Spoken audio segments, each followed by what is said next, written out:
उदयपुर राज्य,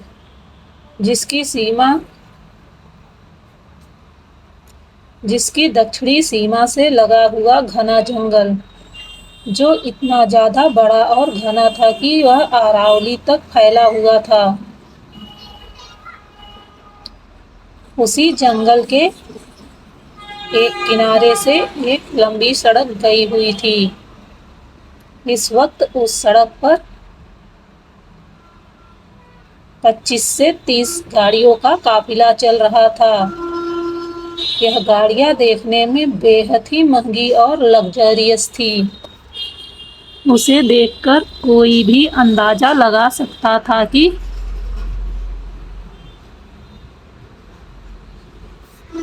यह जरूर किसी राजा महाराजाओं का काफिला चल रहा होगा। वह जंगल इतना घना था कि वहां से दिन में भी जाने की कोई हिम्मत नहीं करता था।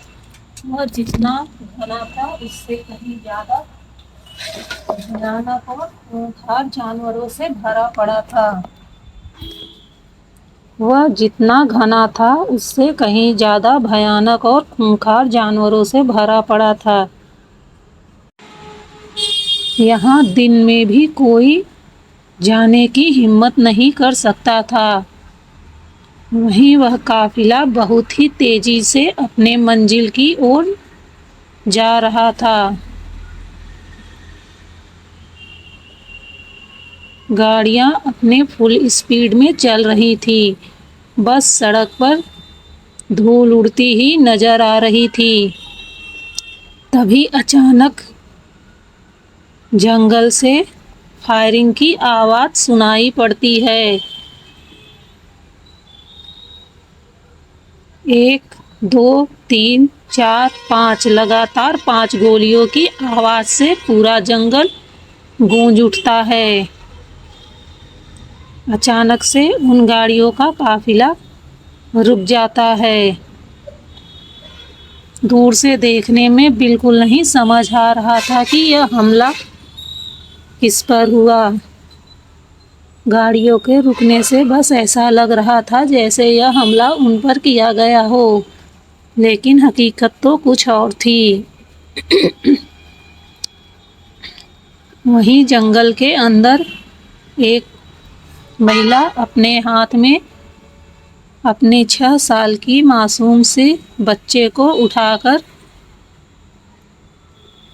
अपने 6 साल के मासूम से बच्चे को गोद में लेकर दौड़े जा रही थी और उसके पीछे बहुत से गार्ड आ रहे थे जो लगातार उस महिला का पीछा कर रहे थे। महिला उससे बचने की पूरी महिला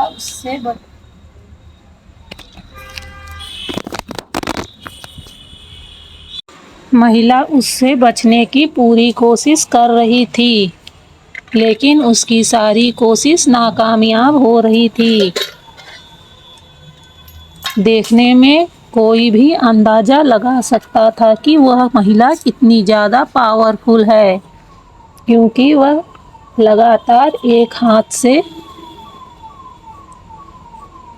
उन लोगों से फाइटिंग कर रही थी और दूसरे हाथ से अपने बच्चे को बचाकर अपनी गोद में उठाए दौड़ रही थी। उसे डर था कि कहीं उसके बच्चे को चोट ना लग जाए। आखिर में कौन माँ होगी जो अपने बच्चे को अपनी आंखों के सामने मरता हुआ देखे। वह भी अपनी पूरी जान लगाकर उस जंगल के अंदर भाग रही थी। उसे अच्छे से पता था कि यह जंगल कितना ज़्यादा खतरनाक है, लेकिन उससे ज़्यादा खतरनाक तो बाहर के वह लोग थे जो उसके जान के प्यासे बने थे। वहीं वह बच्चा डर की वजह से अपनी माँ के गले में लिपटा हुआ था।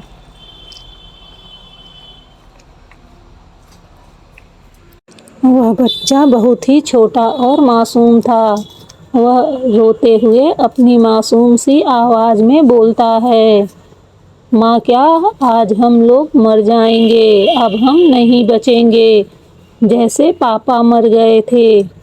उसकी बातों को सुनकर महिला के आंखों से झरझर कर आंसू बहने लगते हैं। वह महिला अपने इस मासूम से बच्चे को क्या बताए।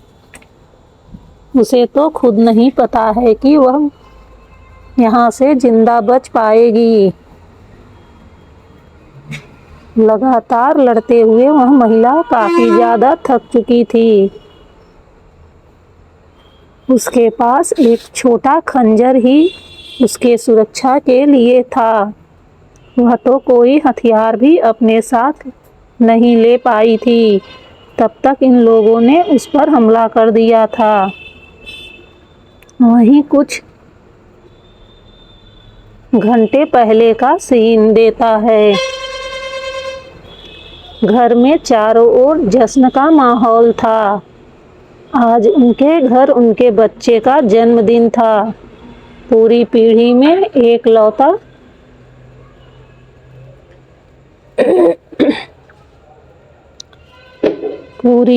में एकलौती राजकुमारी हुई थी।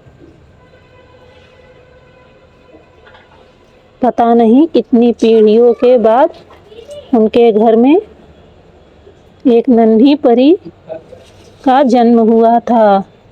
वह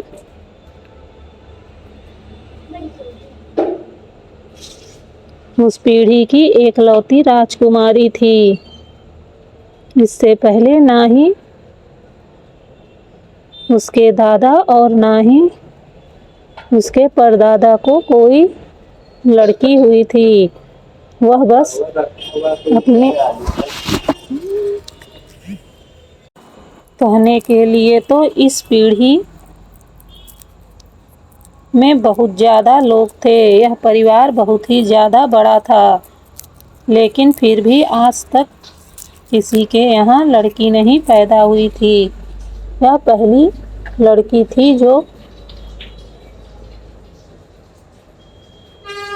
राजस्थान के महारानी के कोख से जन्म ली थी। राजस्थान के राजा और महाराजा बहुत ही दयालु और अच्छे थे। पूरी प्रजा उनसे बहुत ज़्यादा प्यार करती थी। वहीं उनके चचेरे भाई, जो कि उनके दूसरे दादा के बच्चे थे, वह उनसे बहुत ज़्यादा नफरत करते थे। इस वजह से वह उन्हें हमेशा चोट पहुंचाने का मौका देते रहते थे।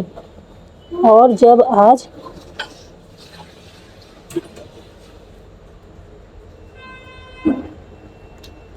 इस पीढ़ी के पांचों पूर्वजों द्वारा जो इस राजवंश की सत्ता अपने हाथ में लिए हुए थे, उनके द्वारा यह बताया गया कि उनके पूर्वजों ने पहले से ही यह नियत कर दिया था कि जिस दिन इस पीढ़ी में किसी लड़की का जन्म होगा, उसे इस राज्य की महारानी घोषित कर दिया जाएगा और उसके विवाह के बाद वही इस राज्य की महारानी होगी।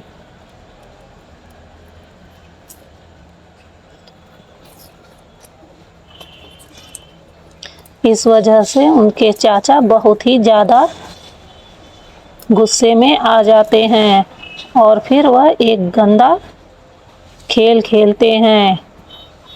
वह एक षड्यंत्र रचते हैं जिसमें इसी फंक्शन में वह इन लोगों को जान से मारने की कोशिश करते हैं और वह अपने चाल में कामयाब भी हो जाते हैं। सबसे पहले वह अपने भाई वीर प्रताप सिंह को मारते हैं, जो कि यहाँ के राजा और पूरी प्रजा के जान थे, जो हमेशा अपने प्रजा की भलाई के लिए जीते रहे। वह उन्हें छल से अपने साथ ले गए और वहीं पर उनका कत्ल कर दिया। अपने अंतिम वक्त में वह सिर्फ अपने बीवी और बच्चे को याद कर रहे थे। उन्हें अब डर लग रहा था कि अपने अंतिम वक्त में भी वह अपनी प्रजा और अपने बीवी बच्चों के लिए परेशान थे। मरते वक्त उन्होंने फ़ोन करके यह बात अपने दीवान जी को बता दी थी। वह दीवान जी उनके पर्सनल बॉडीगार्ड और उनके कार्य का देख रेख करते थे। उनके भाई ने छल से उन्हें कहीं और भेज दिया था, जिस वजह से वह उनके साथ नहीं जा सके, और उसी का फायदा उठाकर वह अपने भाई को अपने साथ ले आए और यहाँ लाकर उनका कत्ल कर देते हैं। वहीं उनके दीवान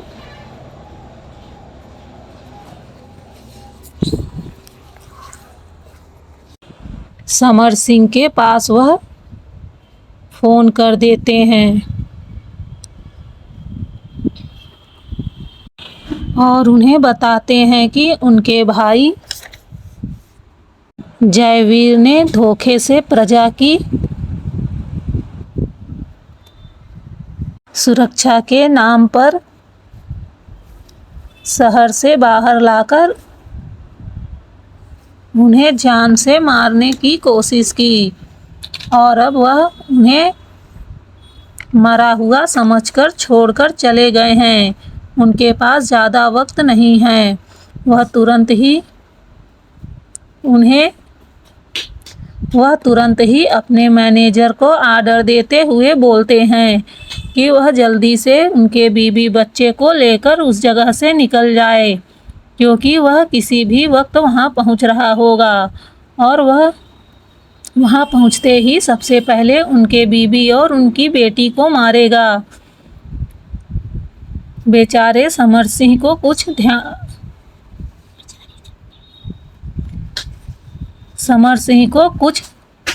समझ नहीं आता। वह तो राजा जी की बात सुनकर सदमे में वहीं खड़े के खड़े रह जाते हैं। उन्हें तो यकीन नहीं हो रहा था कि महज कुछ पल में यह क्या हो गया। वह खुद को कोसने लगते हैं कि अगर वह नहीं जाते तो उनके साथ ऐसा कुछ ना होता। तभी वह अपने होश में आते हैं और अपने एक विश्वास पात्र बॉडीगार्ड को अपने पास बुलाकर रानी और बच्ची को सुरक्षित यहाँ से निकालकर भाग जाने को कहते हैं। अगर वह ऐसा नहीं करेगा तो रानी और बच्ची के जान को खतरा है। वहीं उनका वह विश्वास पात्र अपने साथ 5-6 लोगों को लेकर रानी के साथ निकल जाता है। अभी रानी को कुछ नहीं पता था। उन्हें बस इतना पता था कि उनके ऊपर हमला हुआ है और वह अपनी जान बचाकर भाग रही हैं। वहीं समर सिंह वहाँ से नहीं जाता है, क्योंकि उन्हें अच्छे से पता था जब रानी नहीं मिलेगी तो वह पागलों की तरह उसके पीछे उनकी जान लेने के लिए जाएगा, और जब तक रानी दूर नहीं चली जाती है उसकी पहुंच से, तब तक उसे यहीं रुककर जयवीर को रोकना पड़ेगा। अगर उसने ऐसा नहीं किया तो रानी और बच्ची को उन लोगों के हाथों से वह नहीं बचा पाएगा।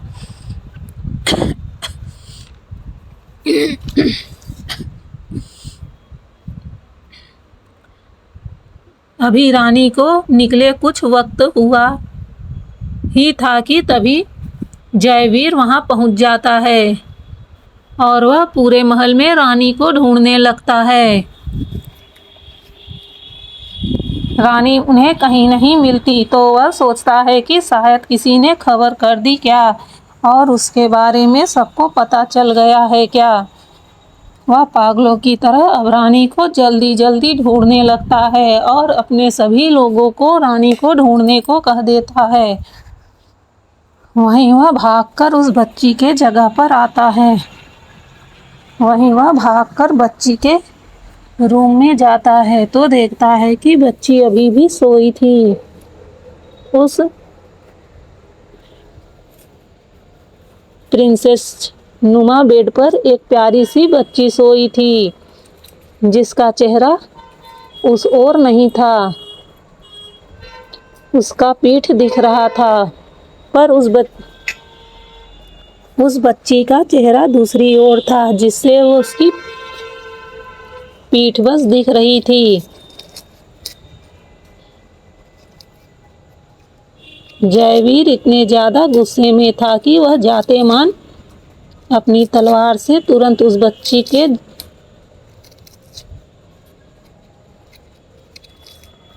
जिस्म को चीर देता है। एक बहुत ही दर्दनाक चीख के साथ उस बच्ची का अंत वहीं हो जाता है। जब जयवीर देखता है कि वह बच्ची मर चुकी है, तो वह तुरंत ही वहां से निकलकर रानी को ढूंढने लगता है। वहीं रानी अपने आंचल में छुपाए अपनी नन्ही सी बच्ची को भागे जा रही थी। अब दोस्तों, आपको यह लग रहा होगा कि जब रानी अपनी बच्ची को लेकर अपने साथ जा रही है, तो वह दूसरी बच्ची कौन थी जो राजकुमारी के बिस्तर पर लेटी थी। तो चलिए यह बता दें हम आपको कि यह बच्ची कोई और नहीं बल्कि समर सिंह की अपनी खुद की बच्ची थी, जिन्होंने राजकुमारी की जिंदगी बचाने के लिए अपनी बच्ची की जान गंवा दी थी। और यह बात उनकी पत्नी को भी अच्छे से पता था। वह लोग यहाँ के राजा और रानी के लिए पूरी तरह से समर्पित थे।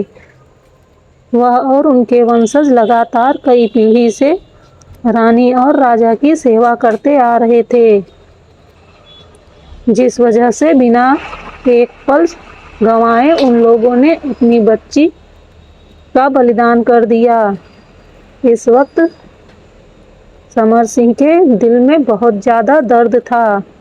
उन्हें पता था कि यह राक्षस जब तक उनकी बच्ची का जान नहीं लेगा, तब तक उसे सुकून नहीं मिलेगा। और हुआ भी यही। उसने सबसे पहले उस बच्ची की जान ली, फिर अब वह रानी को ढूंढने लगा। इधर उसके पूरे सिपाही पूरे महल में फैल गए थे। वह लोग धीरे धीरे सभी को बंदी बना रहे थे, और जो कोई उनसे विरोध करता, वह उसे तुरंत ही उसी क्षण मार डालते थे। पूरा महल खून से सन चुका था। चारों तरफ खून की नदियां बह रही थी। यह बहुत ही भयानक मंजर था। अगर कोई देख ले तो वह डर के मारे वहीं अपने प्राण त्याग दे।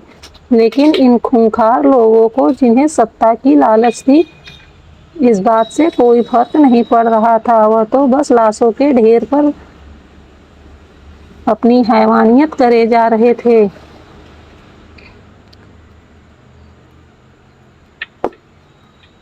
वहीं अब समर सिंह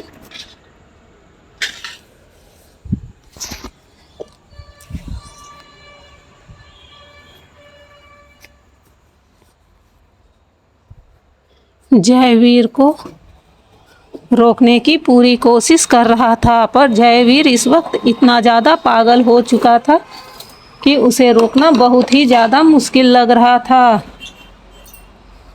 बहुत देर लड़ने के बाद अंत में जयवीर ने समर सिंह के जिस्म के टुकड़े कर दिए। उसने उसके पैरों को अपने तलवारों से काट दिया और फिर उसके जिस्म पर कई बार अपने तलवार से वार किया, जिस वजह से समर सिंह अपनी जगह पर ही निढाल होकर गिर गए। यह सारा नज़ारा उनकी पत्नी देख रही थी, जो खुद एक बहुत बड़ी फाइटर थी। वह भी रानी की अंगरक्षिका थी। वह भी रानी की बॉडीगार्ड थी। इस वजह से वह भी इस समय इस लड़ाई में बढ़ चढ़कर भाग ले रखा था। वह भी इस समय इस लड़ाई में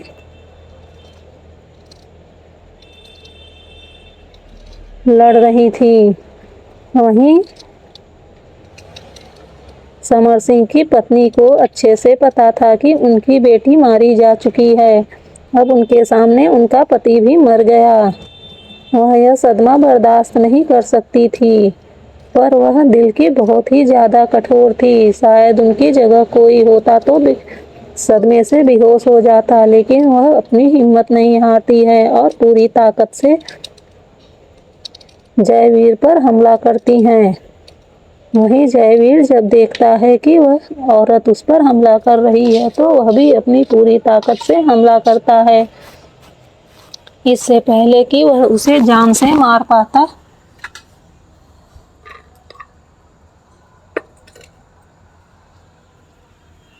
समर सिंह की पत्नी ने उस पर एक बहुत ही घातक हमला किया, जो पूरा उसके चेहरे को बीच से फाड़ता हुआ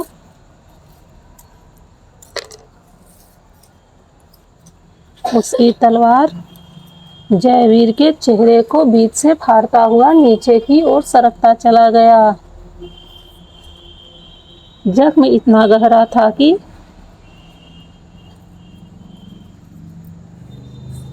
न चाहते हुए भी वह पूरी जिंदगी उसके शरीर पर बना रहने वाला था।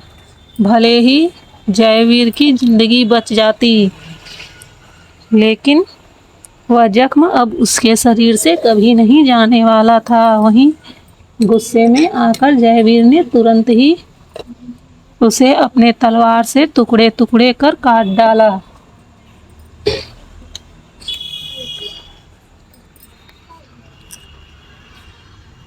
वैसे भी यह जिंदगी अब उनके लिए बेकार थी, जहां उनका पति और उनका बच्चा उनकी आंखों के सामने मर चुका है, तो अब वह अकेले जीकर क्या करेंगी। लेकिन उन्हें इस बात की खुशी थी कि उसने जिंदगी भर के लिए उसे एक ऐसा जख्म दिया है जिसे चाहकर भी वह नहीं भूल पाएगा। चोट इतनी गहरी थी कि जयवीर रानी के पीछे नहीं जा सका। उसने अपने गार्ड को आर्डर दिया कि रानी को कहीं से भी ढूंढकर मार डाले।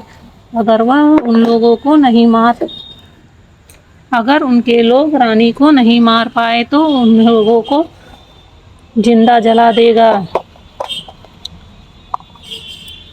वहीं उसके बहुत से गार्ड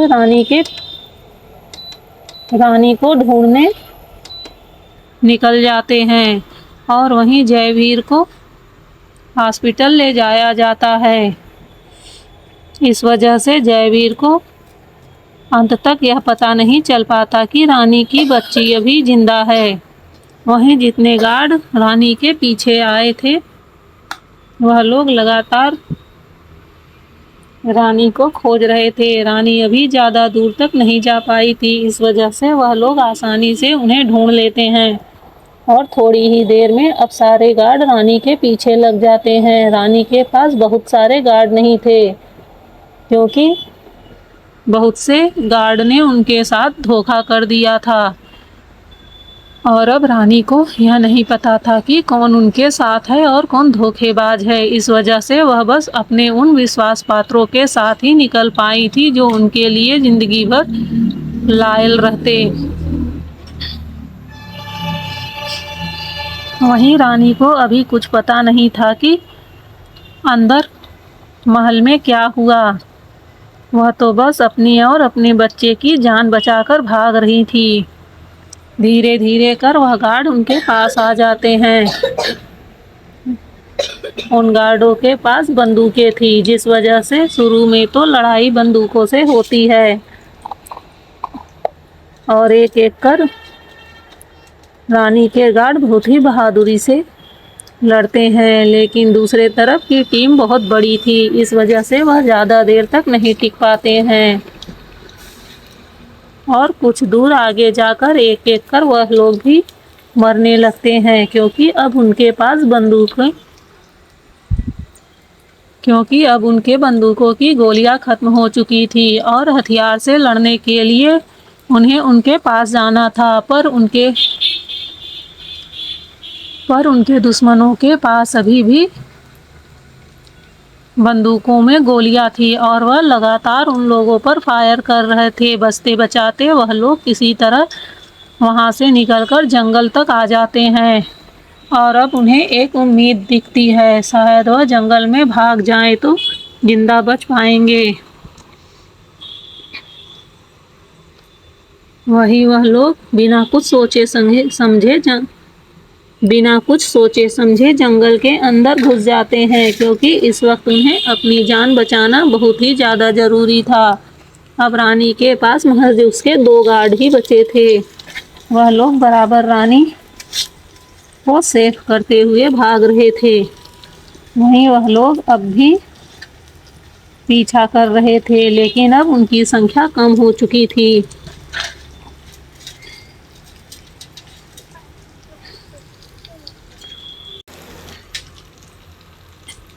रानी की गोद में नन्ही सी बच्ची जो सारा नजारा देख रही थी, उसका शरीर डर की वजह से थर थर कर कांप रहा था। जितनी बार गोलियों की आवाज उसके कानों में जाती वह डर से कांप जाती और अपनी माँ के गले में अपना मुंह छिपाकर चिपक जाती। वहीं उसकी माँ भी सब कुछ समझ रही थी, पर वह कुछ नहीं कर सकती थी, क्योंकि अब उनके हाथों में कुछ नहीं था। तभी अब वह उन 2 गार्डों पर भी वह लोग अटैक कर देते हैं। किसी तरह से, जिसमें से अब उनका एक गार्ड और मारा जाता है। अब रानी के पास बस उसका एक भरोसेमंद गार्ड ही बचा था। वह अपनी पूरी कोशिश कर रहा था खुद को बचाने की और रानी को बचाने की, क्योंकि उसे पता था कि अगर वह मारा गया तो रानी को उन लोगों के हाथों से अब कोई नहीं बचा सकता है। वह अपनी रानी के लिए बहुत ज़्यादा डर रहा था। इस वक्त उसकी आंखों में आंसू था। कहाँ वह इतने खूंखार और इतने वेल ट्रेन गार्ड थे, जिसे देखकर सबकी रूह कांप जाती थी, और कहाँ आज वह इतना मजबूर था कि अपनी रानी के लिए कुछ नहीं कर पा रहा था। वह नन्ही सी परी जो रानी की गोद में थी, वह उसके चेहरे को देखता है। उसकी आंखों से झरझर कर आंसू बह रहे थे। वह रानी से बोलता है, रानी अगर मुझे कुछ हो गया तो आप वादा करिए कि अपने बच्चे को जरूर बचा लेंगी। मैं आपको एक बहुत बड़ी बात बताने जा रहा हूँ। आप मुझसे वादा करिए कि आप बिल्कुल भी अपना सब्र नहीं खोएंगी। वहीं रानी उसकी बातों को सुनकर डर जाती है। अब उसे कुछ भयानक होने का अंदेशा होने लगता है। वह मन ही मन सोचने लगती है कि जरूर कुछ ऐसा हुआ है जो गार्ड ऐसा बोल रहा है। वह चाहकर भी इतना भयानक ख्याल अपने मन में नहीं ला सकती है, और उनका डर उन्हें सच साबित होता हुआ दिख रहा था। रानी डरते हुए बोलती है कि बोलो शेखावत, तुम क्या बोलना चाहते हो? मुझसे बिना कुछ छुपाए बोलो। मैं एक राजपूतानी हूँ, और तुम्हें पता है राजपूतानी कभी भी डरती नहीं है। मैं अपनी जिंदगी के अंतिम सांस तक लड़ूंगी, इसलिए तुम निश्चिंत होकर मुझे बताओ। रानी की बातों को सुनकर अब शेखावत की जान में जान आती है। वह रानी से रोते हुए बताता है कि राजा साहब को मार दिया गया है। इस नीच व्यक्ति ने राजा साहब की जान ले ली है। राजा साहब ने अपने अंतिम वक्त में बस आपको सुरक्षित रखने की बात कही थी, और मुझे नहीं लगता अभी तक समर सिंह भी जिंदा होगा। यह लोग उसे भी मार दिए होंगे, क्योंकि हमारी बहुत बड़ी सेना उनके साथ मिल चुकी है। वह नीच घटिया इंसान धीरे धीरे हमारी सेना को खोखला कर रहा था और हमें इस बात का बिल्कुल भी अंदाजा नहीं लग सका, क्योंकि राजा साहब उस पर आंख बंद कर विश्वास करते हैं थे और भोले उसके भोले चेहरे के पीछे इतना भयानक खूंखार चेहरे को नहीं देख पाए। जैसे ही रानी के कानों में पड़ता है कि राजा साहब की मौत हो चुकी है, रानी का दिल धक से कर पड़ जाता है। रानी का दिल धक से हो जाता है। उन्हें तो एक पल के लिए लगा कि उनकी सांस ही रुक गई हो। उन्हें यकीन नहीं हो रहा था कि यह क्या हो गया। वह समझ नहीं पा रही थी कि वह क्या करे। अब उनका सारा शरीर सुन्न पड़ने लगा था, लेकिन उन्हें अभी भागना था। अभी उनकी बच्ची उनके गोद में थी, जिसकी जान बचाना बहुत ही ज्यादा जरूरी था। अगर वह ऐसा न कर पाई तो शायद आज सब कुछ बर्बाद हो जाएगा। आने वाली पीढ़ी उन्हें कभी नहीं माफ कर पाएगी, क्योंकि उनके हाथों में यह नन्ही सी बच्ची बस एक बच्ची नहीं है, वह आने वाले वक्त की रानी है। उसकी सुरक्षा अब उनका दायित्व है। वह अपनी बेटी की ओर अपने ममता भरे नजरों से देखती है। उनके आंखों से इस वक्त झरझर कर आंसू बह रहा था। वहीं वह छोटी सी बच्ची जो बहुत ही ज्यादा मासूम थी, वह भी इन सारी बातों को सुन रही थी। एक एक शब्द उसके कानों में ऐसा लग रहा था जैसे बिजली गिरा रहे हों। वह देखने में भले ही छोटी और मासूम थी, पर वह बहुत ज्यादा बुद्धिमान और टैलेंटेड थी। इस बात को सिर्फ उसके माता पिता और उसके कुछ खास लोग ही जानते थे। बाकी राजकुमारी को सभी के सामने बहुत ही ज्यादा मासूम करके पेश किया गया था। सब तो यही जानते थे कि राजकुमारी बिल्कुल नाजुक सी छुई मुई सी है, लेकिन उन्हें नहीं पता था कि वह एक राजकुमारी है। उसके अंदर रानी और राजाओं के गुण पैदाइशी ही भरे थे।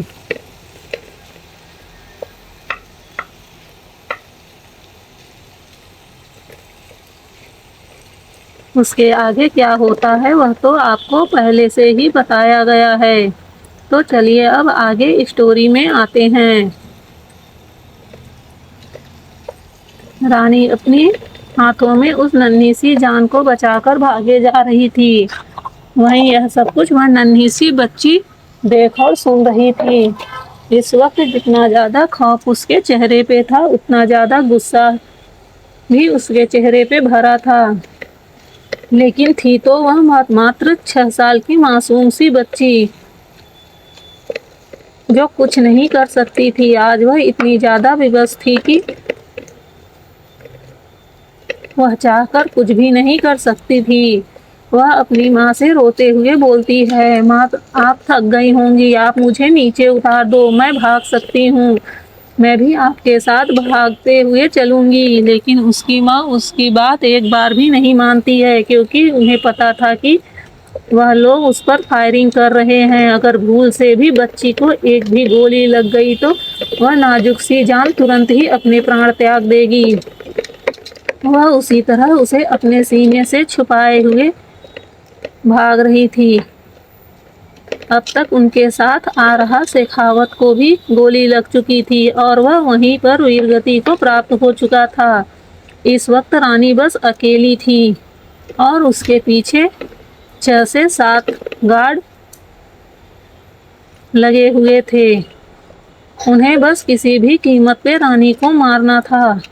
बस इतने लोग ही रानी की हकीकत को जान रहे थे कि रानी और बच्ची अभी जिंदा है।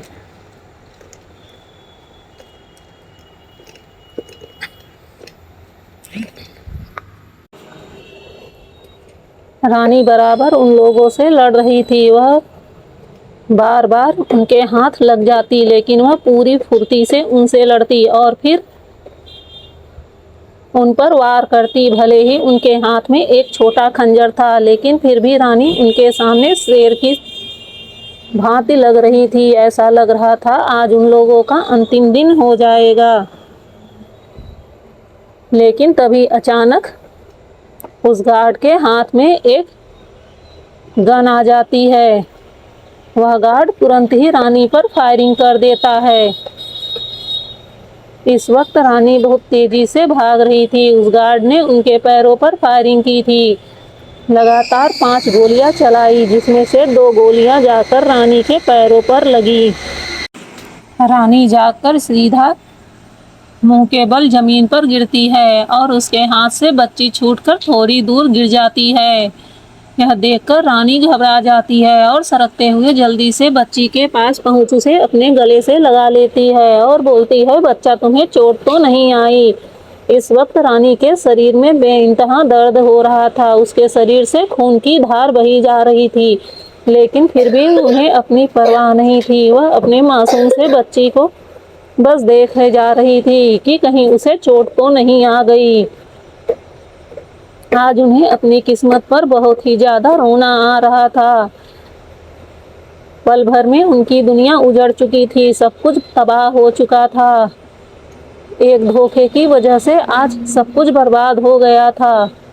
पूरा राज परिवार मारा जा चुका था, बस उस धोखे की वजह से। अपनों के दिए धोखे इतने ज्यादा खतरनाक होते हैं। रानी ने सुन तो रखा था कि अपनों के दिए धोखे बहुत ज्यादा खतरनाक होते हैं। गैरों के धोखे से तो हम बच सकते हैं, लेकिन अपनों के धोखों में तो सब कुछ बर्बाद हो जाता है। बचने की कोई उम्मीद ही नहीं रहती है। और आज हकीकत रानी के आंखों के सामने थी। वह उन लोगों से कितना प्रेम करती थी, उन लोगों को अपना मानती थी, लेकिन उन लोगों ने आज उसके साथ क्या किया? उसके पति को मार डाला, उसकी पूरी सल्तनत खत्म कर दी। और जब उनका मन नहीं भरा तो उसको और उसकी बच्ची को भी मारने के लिए उनके पीछे हाथ धोकर पड़े हैं। इस वक्त रानी के जिस्म में आग दौड़ रही थी। ऐसा लग रहा था कि अगर रानी के समीप कोई पहुंच गया तो वह उसे तुरंत ही जलाकर राख कर देंगी।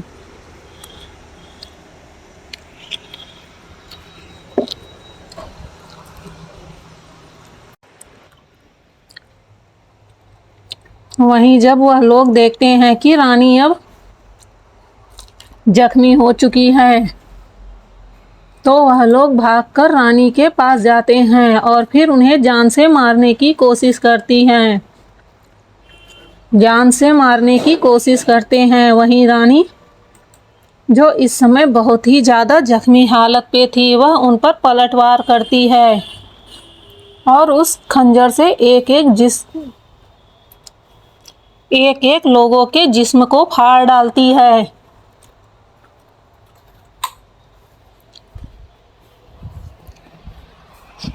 लेकिन अब उनके अंदर की पूरी शक्ति खत्म हो चुकी थी। लगातार 5 घंटों से वह अपनी जिंदगी को बचाने की जद्दोजहद कर रही थी। और अब अंत यह हुआ कि घने जंगल के बीच जाकर उन्होंने सबको खत्म तो कर दिया, पर अब वह अपनी मासूम सी बच्ची को कैसे बचाए और इस जंगल से बाहर कैसे निकले, यह समस्या उनके सामने बहुत बड़ी थी। वह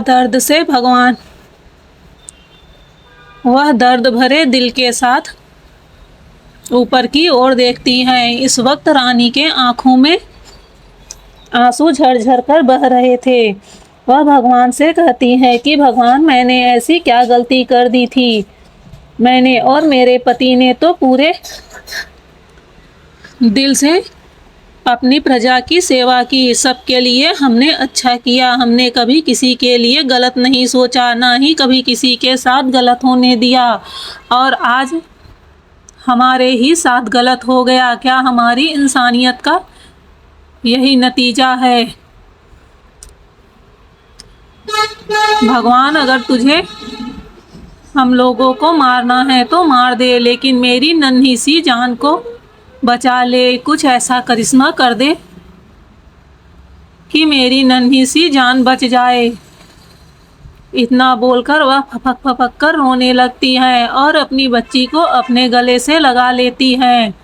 वहीं अब तक वह मासूम सी बच्ची डर की वजह से वहीं उस मासूम सी बच्ची ने जब अपनी माँ को गोली लगते देखा तो डर की वजह से बेहोश हो गई थी। इस वक्त उसे होश नहीं था।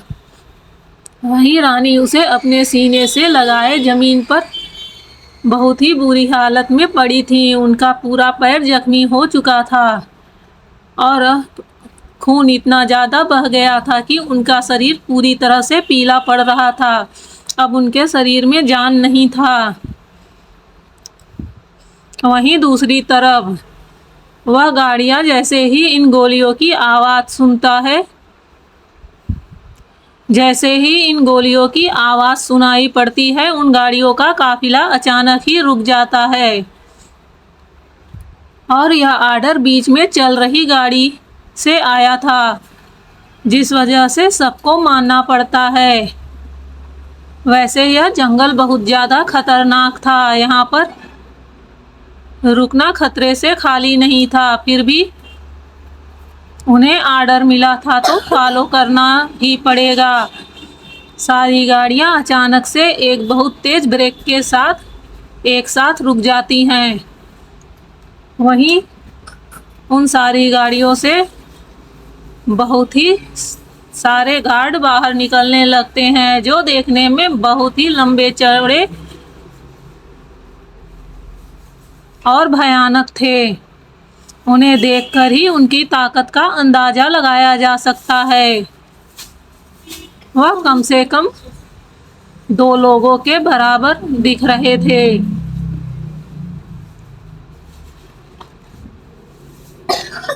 उन्हें खासकर